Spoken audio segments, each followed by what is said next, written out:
Hello दोस्तों, स्वागत है आपका मेरे यूट्यूब चैनल परीक्षा प्लान में। तो कैसे हैं आप लोग? आई होप अच्छे होंगे। तो जैसा कि आप लोगों को पता है कि राजस्थान बोर्ड की बुक्स मैं पढ़ा रही हूँ। क्लास 6 कंप्लीट करवा चुकी हूँ, क्लास 7 भी कंप्लीट करवा चुकी हूँ, क्लास 8 की बुक के 2 चैप्टर पढ़ा चुकी हूँ। आज तीसरा और चौथा चैप्टर कंप्लीट करेंगे। तो चलिए वीडियो को शुरू करते हैं। वीडियो देखने के बाद यदि आपको अच्छा लगे, हेल्पफुल लगे तो वीडियो को लाइक और शेयर कीजिएगा, और यदि आप चैनल पर नए हैं तो चैनल को सब्सक्राइब कर लीजिए। पिछले वीडियो में 1857 की क्रांति के बारे में जाना था, और राजस्थान में 1857 की क्रांति के क्या कारण थे और क्या परिणाम हुए, इन सब के बारे में पढ़ा था। आज तीसरा और चौथा चैप्टर कंप्लीट करेंगे। तीसरा जो चैप्टर है वह है आधुनिक राजस्थान का निर्माण। तो चलिए वीडियो को शुरू करते हैं। लिखा है, आज राजस्थान की जो भौगोलिक एवं राजनीतिक स्थिति हम देख रहे हैं, वह कई अथक प्रयासों से देसी रियासतों व रजवाड़ों के विलय के उपरांत अस्तित्व में आई। राजस्थान एकीकरण की सुगबुगाहट 1939 ईस्वी में वायसराय लॉर्ड लिनलिथगो के एक आदेश के उपरांत प्रारंभ हो गई थी। और यहाँ से आपको जो याद रखना है उस पर मैं अंडरलाइन कर देती हूँ। आगे लिखा है, अखिल भारतीय देसी राज्य सेवा परिषद ने एक प्रस्ताव पारित कर यह निर्णय किया कि जिन रियासतों व ठिकानों की आय 50 लाख रुपए से कम व जनसंख्या 20 लाख से कम हो, उन्हें पड़ोस के राज्य में मिला दिया जाए। तो जो अखिल भारतीय देसी राज्य सेवा परिषद थी, इसने एक प्रस्ताव पारित किया कि जिन रियासतों और ठिकानों की आय 50 लाख रुपए से कम है और जनसंख्या 20 लाख से कम है, उन्हें पड़ोस के राज्य में मिला दिया जाएगा। यद्यपि यह कार्य इतना सरल नहीं था, किंतु प्रजामंडल आंदोलन द्वारा जन जागृति व एकीकरण की प्रक्रिया को आगे बढ़ाया गया। आगे बढ़ते हैं। 22 मई 1946 के ज्ञापन द्वारा ब्रिटिश सरकार ने देसी रियासतों को एकीकरण की प्रक्रिया शीघ्र पूर्ण करने हेतु कहा। तो ये आप याद रखिएगा, 22 मई 1946 के ज्ञापन द्वारा एकीकरण की यह प्रक्रिया जारी थी। इसी दौरान 15 अगस्त 1947 को हमारा देश स्वतंत्र हो गया। स्वतंत्रता के पश्चात सरकार ने एकीकरण प्रक्रिया को प्राथमिकता देते हुए और तेज कर दिया। आगे लिखा है, भारत सरकार के रियासती विभाग के निर्णयानुसार स्वतंत्र भारत में वे ही रियासतें अपना पृथक अस्तित्व रख सकती थीं जिनकी न्यूनतम आय 1 करोड़ रुपए वार्षिक और जनसंख्या 10 लाख या उससे अधिक हो। इस मापदंड के अनुसार राजस्थान में केवल जयपुर, जोधपुर, बीकानेर व उदयपुर रियासतें ही स्वतंत्र अस्तित्व रख सकती थीं। तो जो मापदंड तय किया गया उसके अनुसार केवल जयपुर, जोधपुर, बीकानेर और उदयपुर की रियासतें ही थी जो स्वतंत्र अस्तित्व रख सकती थी। किंतु रियासतों की जनता एकीकृत राजस्थान के विलय के पक्ष में थी। जो जनता थी वह क्या चाहती थी? एकीकृत राजस्थान में विलय के पक्ष में थी, जो रियासतों की जनसंख्या थी। आगे लिखा है, प्रजा का नेतृत्व प्रजामंडल व अन्य संघों द्वारा किया जा रहा था। देसी रियासतों के कई शासकों ने भी विलय के प्रस्ताव का समर्थन किया। तो जो मापदंड तय किया गया उसके अनुसार केवल जयपुर, जोधपुर, बीकानेर और उदयपुर की रियासतें ही स्वतंत्र अस्तित्व रख सकती थी। आगे लिखा है, किंतु इन रियासतों की जनता एकीकृत राजस्थान में विलय के पक्ष में थी। यानी जो रियासतें स्वतंत्र अस्तित्व रख सकती थी उनकी जनता भी क्या चाहती थी? एकीकृत राजस्थान के विलय के पक्ष में थी। आगे लिखा है, प्रजा का नेतृत्व प्रजामंडल व अन्य संघों द्वारा किया जा रहा था। देसी रियासतों के कई शासकों ने भी विलय के प्रस्ताव का समर्थन किया। आगे बढ़ते हैं। लिखा है, एकीकरण से पूर्व का राजस्थान, यानी एकीकरण से पूर्व राजस्थान की क्या स्थिति थी उसके बारे में बताया जा रहा है। एकीकरण के पूर्व में 19 रियासतें यथा जयपुर, जोधपुर, बीकानेर, उदयपुर, बूंदी, कोटा, धौलपुर, भरतपुर, अलवर, डूंगरपुर, प्रतापगढ़, बांसवाड़ा, झालावाड़, करौली, सायपुरा, सिरोही, टोंक, जैसलमेर व किशनगढ़ थी। ये 19 रियासतें थीं। तो संख्या तो आपको याद रखनी ही है। एकीकरण के पूर्व राजस्थान में कितनी रियासतें थीं? 19। और इनके नाम भी याद रखिएगा। आगे लिखा है, 3 ठिकाने कुशलगढ़, लावा और नीमराना थे। एक केंद्र शासित प्रदेश अजमेर मेरवाड़ा था। तो ये आपको याद रखना है जितनी यहाँ पर संख्या बताई गई है। 19 रियासतें, 3 ठिकाने और 1 केंद्र शासित प्रदेश। आगे बढ़ते हैं। एकीकरण का प्रथम प्रयास कोटा रियासत के महाराव भीम सिंह ने किया। कोटा रियासत के जो शासक थे महाराव भीम सिंह। कोटा के बाद महाराणा मेवाड़ ने 25 व 26 जून 1946 को इसी प्रक्रिया को आगे बढ़ाते हुए उदयपुर में राजस्थान, गुजरात, मालवा के कतिपय शासकों का एक सम्मेलन किया। इसी तरह अन्य सम्मेलन जयपुर, बूंदी, कोटा व झालावाड़ के शासकों ने भी बुलाई, किंतु यह प्रयास उनके निजी हितों के पोषण के ही थे, इसलिए प्रक्रिया पूर्ण नहीं हो सकी। क्योंकि जो सम्मेलन हुए उनमें जो प्रयास किए गए वो निजी हितों के लिए यानी स्वयं के लाभ के लिए किए गए, तो ये जो प्रक्रिया थी वह पूर्ण नहीं हो सकी। आगे लिखा है शासकों के समानांतर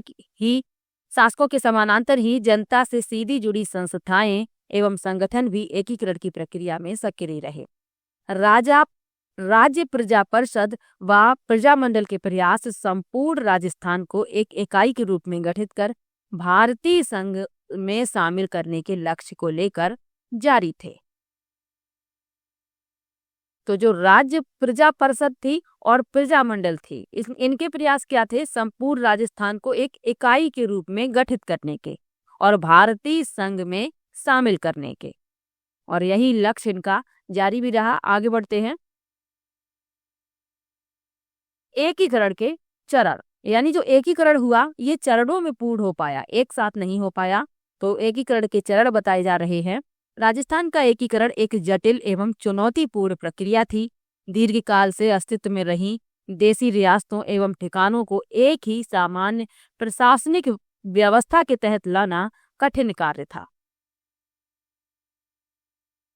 आगे लिखा है इन रियासतों में जनसंख्या, सामाजिक रीति रिवाज, आर्थिक व राजनीतिक विभिन्नताएं थीं।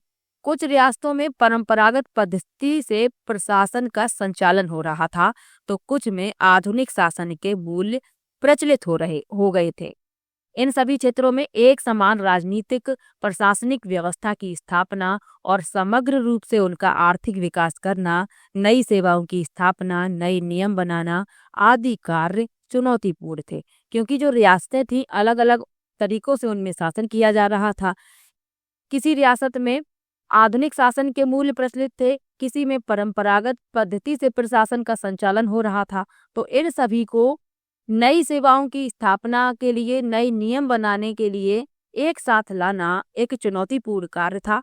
आगे लिखा है इन सभी चुनौतियों से लड़ते हुए नवंबर 1926 में आधुनिक राजस्थान के निर्माण का कार्य पूरा किया गया। 7 प्रमुख चरणों से गुजरते हुए राजस्थान अपने आधुनिक स्वरूप में आया। तो कितने चरण थे? 7। एकीकरण के इन 7 चरणों को हम दी गई सारणी के द्वारा सरलता से समझ सकते हैं। जो 7 चरण थे इस सारणी में बताए गए हैं। प्रथम चरण लिखा हुआ है, राज्य का नाम है मत्स्य संघ। गठन की तारीख है 17-18 मार्च 1948। एकीकरण की समेकित प्रक्रिया में अलवर, धौलपुर, भरतपुर व करौली को मिलाकर मत्स्य संघ का निर्माण किया गया। अलवर इसकी राजधानी बना। धौलपुर के महाराजा उदयभान सिंह को राज प्रमुख व शोभाराम कुमावत को प्रधानमंत्री नियुक्त किया गया। किसका? मत्स्य संघ का। अलवर, धौलपुर, भरतपुर, करौली को मिलाकर बनाया गया मत्स्य संघ। यहाँ आप मानचित्र भी देख सकते हैं मत्स्य संघ का। यहाँ ये मानचित्र में दर्शाए गए हैं, ये अलवर, भरतपुर, धौलपुर, करौली। चलिए आगे बढ़ते हैं।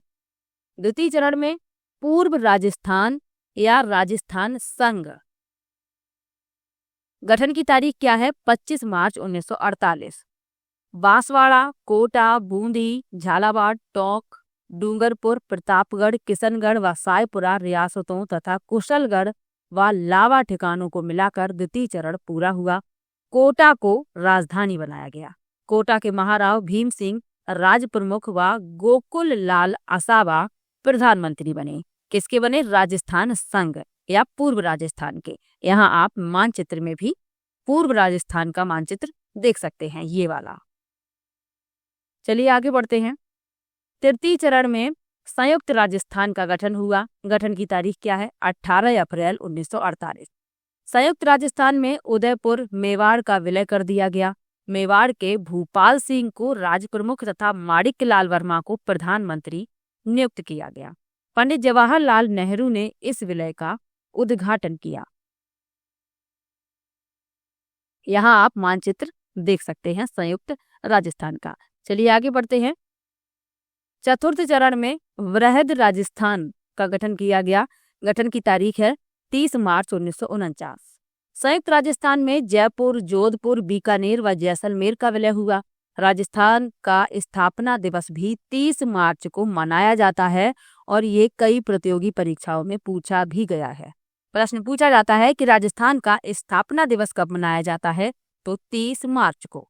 आगे लिखा है, जयपुर के मानसिंह द्वितीय राज प्रमुख व हीरालाल शास्त्री को प्रधानमंत्री तथा महाराणा भूपाल सिंह महाराज प्रमुख नियुक्त हुए। सरदार वल्लभ भाई पटेल ने वृहद राजस्थान का उद्घाटन किया। यहाँ आप मानचित्र में देख सकते हैं वृहद राजस्थान। चलिए आगे बढ़ते हैं। लिखा है पंचम चरण, इसमें क्या हुआ है? संयुक्त वृहद राजस्थान। गठन की तारीख है 15 मई 1949। वृहद राजस्थान में मत्स्य संघ का नीमराना ठिकाना सहित विलय हुआ। जो मत्स्य संघ बनाया गया था उसका विलय किसमें कर दिया गया? वृहद राजस्थान में, और नीमराना ठिकाना भी इसी में शामिल कर दिया गया। आगे बढ़ते हैं। छठा चरण, राजस्थान का गठन हुआ 26 जनवरी 1950। जो छठा चरण है इसमें सिरोही, देलवाड़ा व आबू क्षेत्र को छोड़कर का विलय किया गया। यानी सिरोही का विलय किया गया लेकिन देलवाड़ा और आबू क्षेत्र को छोड़ दिया गया। यहाँ आप राजस्थान का मानचित्र देख सकते हैं जो 26 जनवरी 1950 को गठित हुआ था। आगे बढ़ते हैं। सप्तम चरण में प्रक्रिया पूर्ण हुई राजस्थान एकीकरण की। गठन की तारीख है 1 नवंबर 1956। राजस्थान में आबू, देलवाड़ा, अजमेर, मेरवाड़ा व मंदसौर के सुनेल टप्पा क्षेत्र का विलय कर एकीकरण की प्रक्रिया पूर्ण की गई। झालावाड़ का सिराज क्षेत्र मध्य प्रदेश को सौंप दिया गया। अब ये आप आधुनिक राजस्थान का मानचित्र देख सकते हैं। यहाँ लिखा भी है राजस्थान का स्थापना दिवस 30 मार्च को मनाया जाता है। अब आपको क्या याद रखना है? राजस्थान का स्थापना दिवस याद रखना है। राजस्थान एकीकरण की प्रक्रिया कितने चरणों में पूर्ण हुई? 7 चरणों में पूर्ण हुई। ये भी साथ में आपको याद रखना है। लेसन यहीं पर समाप्त होता है। शब्दावली दी गई है। एकीकरण क्या है? जोड़ने, एक करने की प्रक्रिया। वृहद यानी कि विशाल या बड़ा।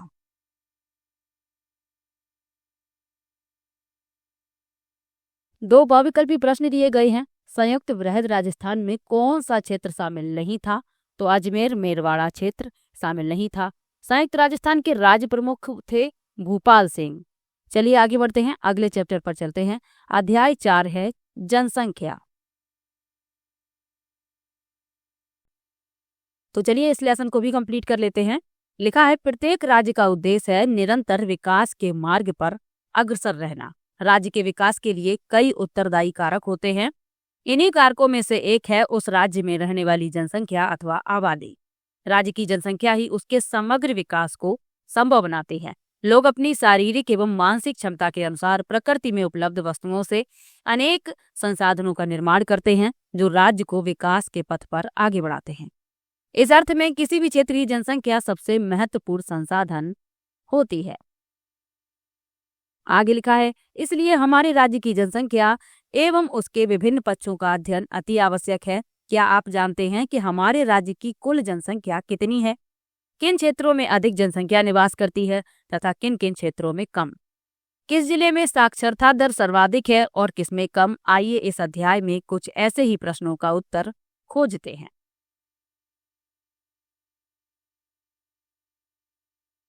आगे लिखा है राज्य में रहने वाली आबादी के विविध पक्षों से संबंधित सूचनाओं का संकलन, संग्रहण, गणना, प्रकाशन आदि कार्य भारत सरकार के निर्देशन में जनगणना निदेशालय जयपुर द्वारा प्रति 10 वर्ष में किया जाता है। भारत में सन 1872 से जनगणना का कार्य शुरू किया गया था और ये आपको याद भी रखना है। सन 2011 की जनगणना के अनुसार राजस्थान की कुल जनसंख्या लगभग 6.85 करोड़, जो भारत की कुल जनसंख्या का 5.7% है। तो ये जो आंकड़े दिए गए हैं, ये दिए गए हैं 2011 की जनगणना के अनुसार, और 2011 की जनगणना के अनुसार राजस्थान राज्य की कुल जनसंख्या कितनी है? 6.85 करोड़, यानी कि 6,85,00,000, जो भारत की कुल जनसंख्या का 5.7% है। आगे लिखा है जनसंख्या वृद्धि दर।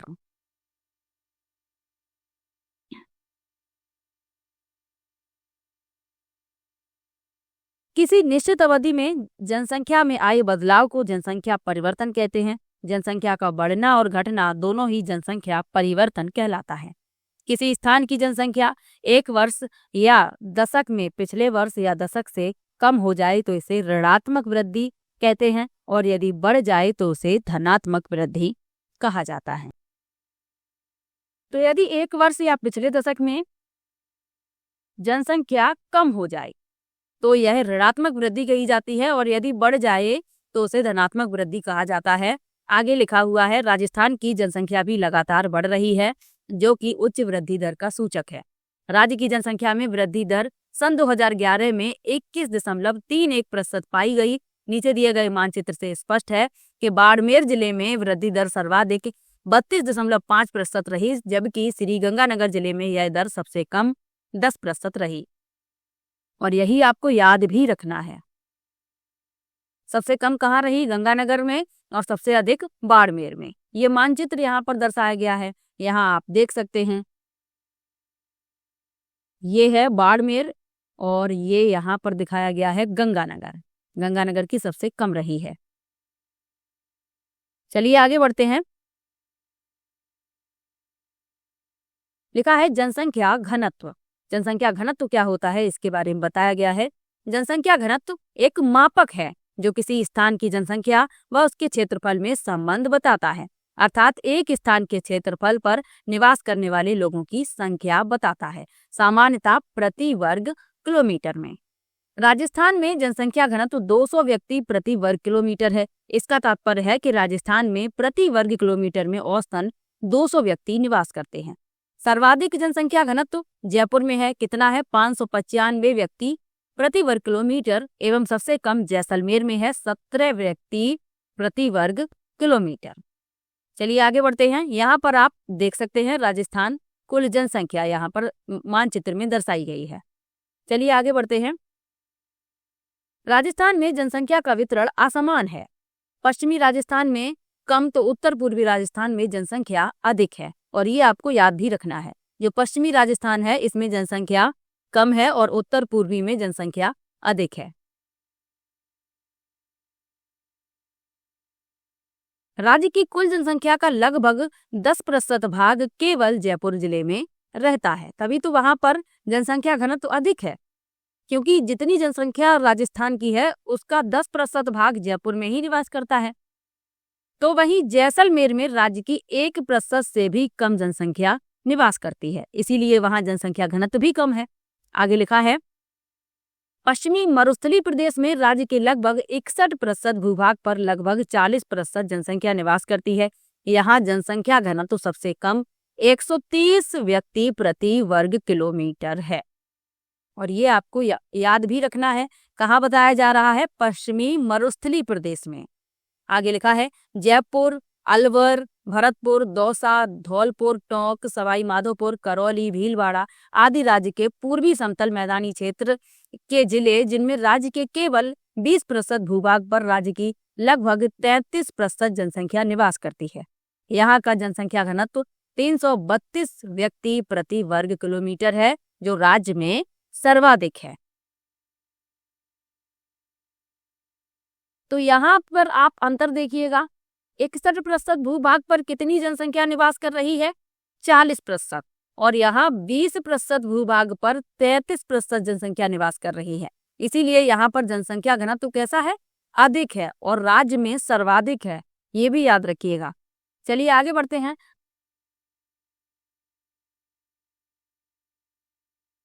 लिखा है अरावली के पर्वतीय भाग तथा दक्षिण पूर्वी पठारी प्रदेशों में राजस्थान का मध्यम जनघनत्व पाया जाता है।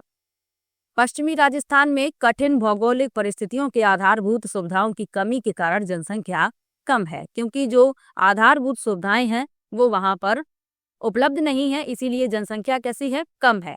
फिर भी यह बात ध्यान देने की है कि विश्व में थार मरुस्थल जनसंख्या की दृष्टि से सबसे सघन प्रदेश है।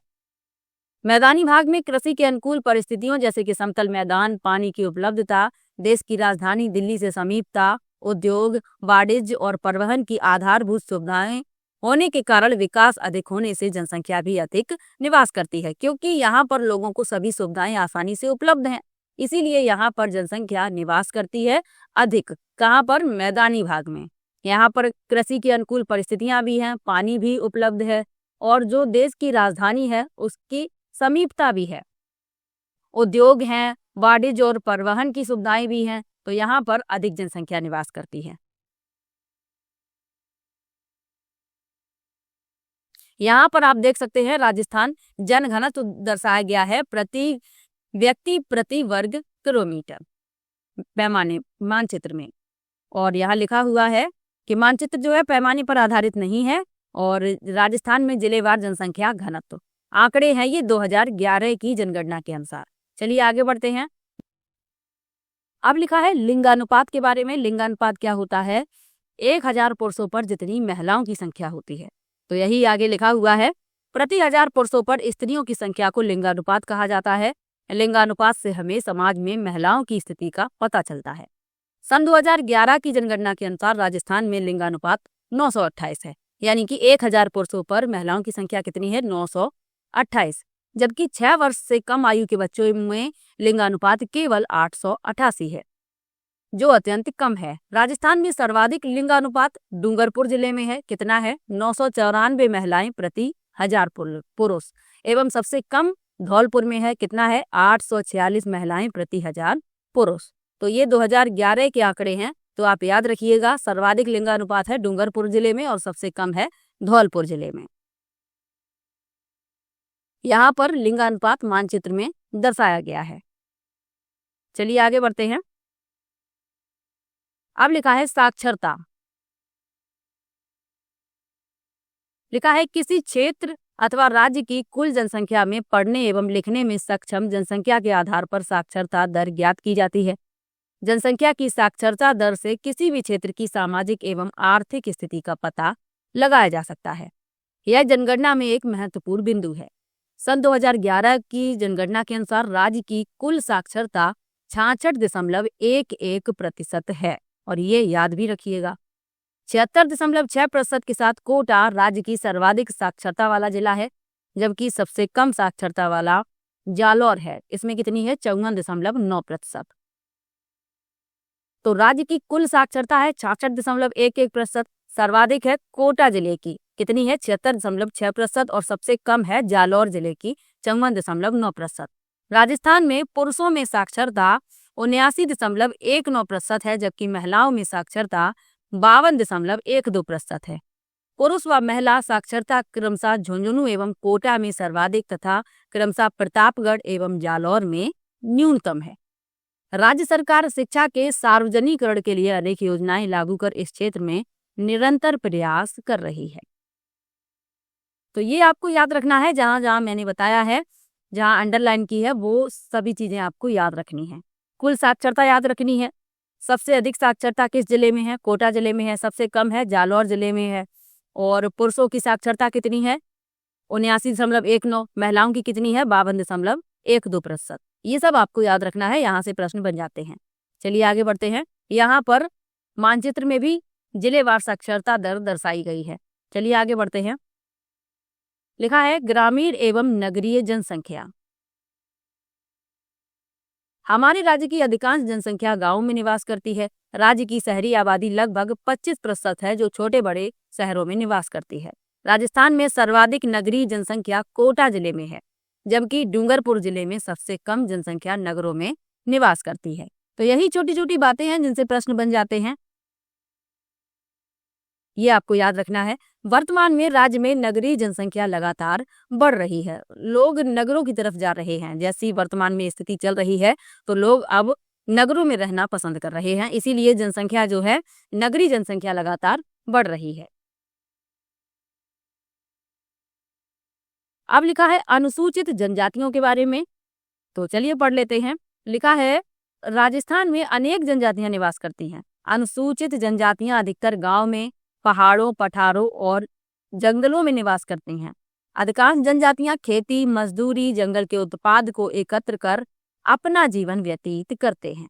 जो जंगलों से उन्हें वस्तुएं प्राप्त होती हैं, उन्हीं पर वो निर्भर हैं। अधिकांश जो जनजातियां हैं, कुछ खेती भी करती हैं, मजदूरी करती हैं, और कुछ जो जनजातियां हैं ये जंगल के उत्पाद को इकट्ठा करती हैं, उसे बाजार में बेचती हैं और उन्हीं से अपना जीवन व्यतीत कर रही हैं। आगे लिखा है जनगणना 2011 के अनुसार राज्य की लगभग 13.5% जनसंख्या अनुसूचित जनजातियों की है। ये याद रखिएगा। आगे लिखा है राजस्थान में जनजाति आबादी सिरोही, उदयपुर, डूंगरपुर, प्रतापगढ़, बांसवाड़ा जिलों में बहुतायत में है। राजस्थान के अन्य जिलों जैसे बारां, सवाई माधोपुर, करौली, टोंक, दौसा एवं जयपुर जिलों में भी जनजातियां प्रमुख रूप से निवास करते हैं। आगे बढ़ते हैं। राज्य की प्रमुख जनजातियां कौन कौन सी हैं और इन जनजातियों के नाम याद रखिएगा। कौन कौन सी हैं? भील, मीना, डामोर, सांसी, गरासिया और सहरिया। इनके नाम याद रखिएगा। राजस्थान में सर्वाधिक जनसंख्या मीना जनजाति की है। मीना जनजाति मुख्यतः जयपुर, दौसा, सवाई माधोपुर, करौली, अलवर, उदयपुर, कोटा, बूंदी आदि जिलों में निवास करती है। तो सर्वाधिक जनसंख्या ही मीना जनजाति की है और ये कई जिलों में निवास करती है, जिनमें जयपुर, दौसा, सवाई माधोपुर, करौली, अलवर, उदयपुर, कोटा, बूंदी ये जिले शामिल हैं। भील राजस्थान की एक प्राचीन जनजाति है जो मुख्यतः बांसवाड़ा, डूंगरपुर, प्रतापगढ़, सिरोही आदि जिलों में निवास करती है। कौन सी जनजाति? भील। आगे लिखा है डामोर जनजाति डूंगरपुर जिले के सिमलवाड़ा क्षेत्र में मिलती है। गरासी जनजाति मुख्यतः सिरोही जिले की आबू रोड एवं पिंडवाड़ा तहसीलों में पाई जाती है। डूंगरपुर, उदयपुर एवं पाली जिलों की सीमा पर भी गरासिया निवास करते हैं। सांसी जनजाति भरतपुर में पाई जाती है। तो सर्वाधिक संख्या में जो जनजाति पाई जाती है वह है मीना और ये कई जिलों में निवास करती है, तो ये याद रखिएगा मुख्य रूप से। आगे बढ़ते हैं। सहरिया राजस्थान की एकमात्र जनजाति है जिसे भारत सरकार ने आदिम जनजाति समूह की सूची में शामिल किया है। अब ये प्रश्न पहले पूछा जा चुका है, जो शिक्षक भर्ती की परीक्षाएं हुई हैं उनमें ये प्रश्न पूछा जा चुका है, तो आपको याद रखना है सहरिया जनजाति एकमात्र जनजाति है जिसे भारत सरकार ने आदिम जनजाति समूह की सूची में शामिल किया है। अब आपके मन में एक प्रश्न आया होगा कि आदिम जनजाति समूह क्या होता है। तो आदिम जनजाति समूह वे जनजातियां हैं जो विकास के स्तर पर सबसे निचले पायदान पर हैं। इन्हें विशेष रूप से कमजोर और वंचित माना जाता है, तो ये याद रखिएगा, इसीलिए इसे आदिम जनजाति समूह की सूची में शामिल किया गया है। राजस्थान के 12 जिले के साहिबाद व किशनगंज तहसीलों में सहरिया जनजाति सर्वाधिक है। चलिए आगे बढ़ते हैं। लेसन यहीं पर समाप्त होता है। शब्दावली क्या दी गई है? वनोपज क्या होता है? वन से प्राप्त उपज। जनगणना जनसंख्या संबंधी सूचनाएं एवं आंकड़े प्राप्त करने की प्रक्रिया। बहुविकल्पी प्रश्न देख लेते हैं। राजस्थान में न्यूनतम लिंगानुपात किस जिले में है? तो न्यूनतम लिंगानुपात किस जिले में है? धौलपुर में है। और राजस्थान के किस भौगोलिक क्षेत्र में जनसंख्या घनत्व सबसे कम पाया जाता है? तो मरुस्थल प्रदेश में। तो तीसरा और चौथा चैप्टर कंप्लीट हो गया है। नेक्स्ट वीडियो में 5वां और 6वां चैप्टर कंप्लीट करेंगे। 5वां है उद्योग और 6वां है परिवहन एवं पर्यटन।